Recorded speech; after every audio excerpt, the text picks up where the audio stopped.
வணக்கம். அதாவது Tenkasi railway station அருகே உள்ள வாடகை கட்டிடத்தில் செயல்பட்டு வரும் குடிமைப் பொருள் வழங்கல் குற்றப்புலனாய்வுத்துறை அலுவலகத்தில் ரேஷன் அரிசி கடத்தலுக்கு பயன்படுத்தப்பட்ட இருசக்கர வாகனம், கார், லாரி உள்ளிட்ட 100க்கும் மேற்பட்ட வாகனங்கள் பறிமுதல் செய்து நிறுத்தி வைக்கப்பட்டுள்ளது. இந்த நிலையில் இன்று பறிமுதல் செய்து நிறுத்தி வைக்கப்பட்டிருந்த கேரள பதிவெண் கொண்ட லாரி திடீரென்று தீப்பற்றி எரிய தொடங்கின. தீ மளமளவென எரிய தொடங்கிய நிலையில் லாரிகள் பெட்ரோல் டேங்க் வரை பரவ தொடங்கியது.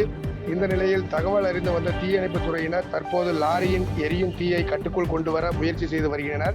தீயானது மற்ற வாகனங்களுக்குள் பரவாமல் விரைந்து அணைக்கும் முயற்சியை தற்போது தீயணைப்பு துறையினர் மேற்கொண்டு வருகின்றனர். அருகில் ரயில் நிலையம், தனியார் பள்ளி மற்றும் குடியிருப்பில் அமைந்திருக்கும் நிலையில் இந்த சம்பவம் அப்பகுதியில் பரபரப்பை ஏற்படுத்தும் என்பது குறிப்பிடத்தக்கது. பாதகம் செய்பவரை கண்டால் நாம் பயம் கொள்ளலாகாது பாப்பா.